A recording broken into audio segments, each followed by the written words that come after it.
রব্বির হামহুমা কামা রব্বায়ানি সগীর। এটাই আল্লাহ দেশ নেত্রী বেগম খালেদা জিয়াকে তুমি والصلاة والسلام على سيد المرسلين। আল্লাহ দীর্ঘ সময় পর্যন্ত তুমি আমাদের দেশ নেত্রী খালেদা জিয়ার খুব প্রয়োজন। আল্লাহ তুমি কবুল মঞ্জুর করো। আল্লাহ শারীরিক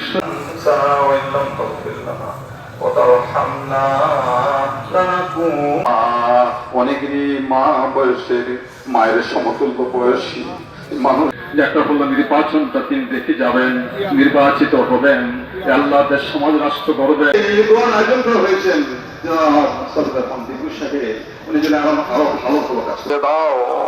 আল্লাহ অনেকে এখানে প্রত্যাশা করেছেন দুটা জিনিসের, যে একটা হলো নির্বাচন। দলের মানুষ রয়েছে, এই সব দলের মানুষ একত্রিত হওয়া তো প্রমাণ করে তার প্রতি রব্বিল আলামিন।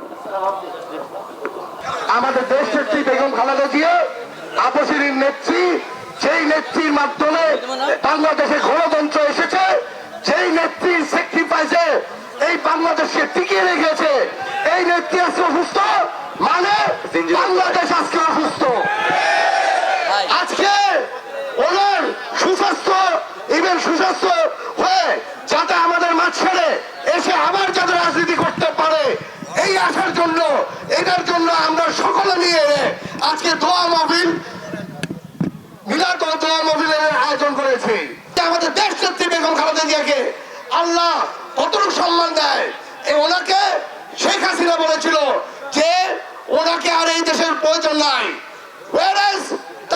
সে দেশ ছেড়ে পালিয়েছে, তার নেতা কর্মীকে রেখে পালিয়ে গিয়েছে। আমাদের দেশ নেত্রী বেগম খালেদা জিয়া এই দেশের মাটিকে ধরে রেখেছে, এবং বলেছে এই দেশেই ওনার মরণ হবে, এই দেশই তার জন্ম হয়েছে, এই দেশ ছেড়ে যায়নি। ইভেন শেখ হাসিনার পতন ইনশাল্লাহ দেখে গিয়েছে। আমরা আশা করি বেগম খালেদা জিয়া, আমাদের দেশ নেত্রী বেগম খালেদা জিয়া অতি শীঘ্রই এই ফেব্রুয়ারি নির্বাচন দেখবে, ইভেন বিএনপির সর্বোচ্চ ভোটের মাধ্যমে ইনশাল্লাহ উনি আবার তিন জায়গা থেকে নির্বাচিত হবে।